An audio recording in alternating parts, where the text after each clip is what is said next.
Every now and then you come across something on the internet that is just so incredible that you just can't quite believe it. So when I was doing research to make this video, I came across an interview on Fox News about a guy named Howard Berg. Now Howard Berg is in the Guinness Book of World Records for being the fastest speed learner in the world. He can read more than 25,000 words per minute. So just to kind of put that in perspective, the average non-fiction book is around 60,000 words. So he can read an entire book and remember what he read in just 2 minutes and 24 seconds. And it just kind of blew my mind the way he can read seemingly by just touching the page. Anyway, I went into this kind of deep rabbit hole of research on the internet to find out more about this guy, Howard Berg, because I've never heard of him before. And I learned so much. The way that he reads and actually absorbs the information is really quite interesting. I think one of the most important concepts to understand how he does it is understanding the difference between reading versus learning. So just because you read a book, it doesn't mean that you're actually learning, right? I've read pages of a book before and then gotten to the end of the page and completely forgotten everything I've just read. Meaning I was reading, but I wasn't necessarily learning, right? Howard Berg actually wrote a Quora article on how he manages to read and absorb so much information in a short period of time. He wrote, "Reading isn't learning. If it was, everyone reading a book would learn the information. They don't. Whether they read slowly or quickly, it doesn't matter because reading by itself is not learning. Learning is a complex activity and reading is only one part of that complex." Which moves me on to the first method, which is train the little person method. So when most of us read, we read one word at a time. It's like there's an imaginary little person at the back of our brain, and when we read, this little person looks through our eyes to see the book and reads it aloud to us at the back of our head, one word at a time. So our reading speed is often limited to how fast the imaginary person can read aloud one word at a time. So Howard Berg's speed reading strategy is very simple. You train the little person in the back of your mind to see quick snapshots of the text. Like how you're driving a car and you see a sign, you don't have time to read the words on the sign, you just kind of take a quick snapshot. So here's Howard explaining a very quick reading method you can use to almost immediately increase your reading speed by around 10 to 20%. To start speeding up, you're going to take your hand and you're going to go one line at a time with your hand going from the left to the right margin. From the left to the right margin. With your eyes following your hand, you go one line at a time all the way across. Eye following the hand, eye following the hand. And here's the secret sauce, as fast as you could comprehend. And just doing that one change will bump you up by 10 to 20%. So just doing this line by line? As fast as you could comprehend. I was told not to do That's that. right. And they told you a lot of things in school that were wrong. I started using this method probably about 4 or 5 years ago, but it is genuinely so helpful. Your brain will kind of not like it at first, as though you're kind of going too fast, but the more you do it, the easier it will become and the faster you read. The 90-91 rule. So this method was created by Robin Sharma a few years ago, and it goes like this. For the next 90 days, spend the first 90 minutes of your day reading or learning about the subject that will bring you the closest to your main goal, right? So whatever your main goal is, if it's to finish writing a book, then you spend the first 90 minutes every work day, as soon as you wake up, essentially in isolation, writing, right? If your goal is to achieve a 4.0 GPA in your final exams coming up in 3 months, then first thing in the morning, you'd shut yourself off from the world and study for those exams in the first 90 minutes.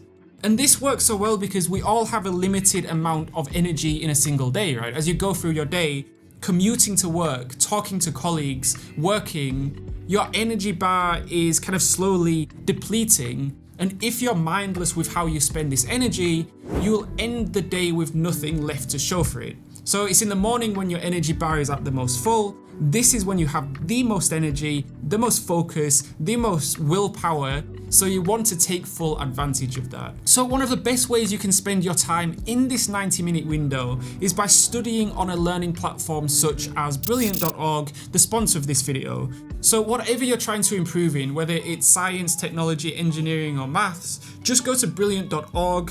Whatever level you're at, Brilliant will help you ramp up fast and master the skills you need.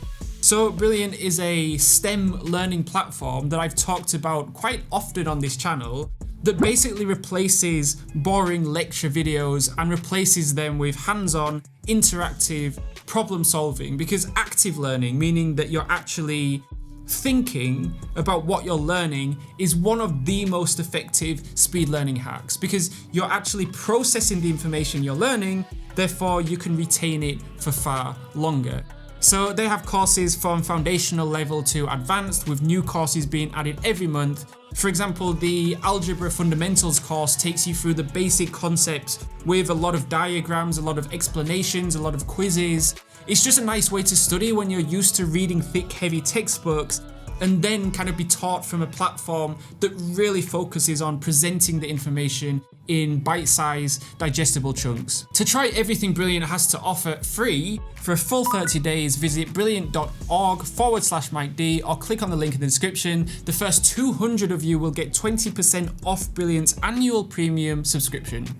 Attack from multiple angles. So when you're reading, firstly, it's important that you let your natural curiosity lead your learning, right? Meaning that if any questions crop up, anything that you find particularly interesting, then you go to kind of different sources to delve a bit deeper. So this happens quite a lot with me. Just the other night, I was watching a Netflix documentary, so not a book, but I was watching a documentary, and it was a documentary on the Cuba Libre story. So a documentary portraying the history of Cuba from colonial times to the present day. And there was an ex-Soviet soldier being interviewed, and he basically said that in 1962, General Greco was getting nervous and started to panic and ordered his men to shoot down an American spy plane, in which they did. And this triggered my curiosity because it contradicted my beliefs of how a high-ranked general would behave. In my eyes, they'd be relatively stoic and stay calm under huge amounts of pressure, yet this General Greco seemed to almost buckle under the pressure. They didn't handle the pressure well at all.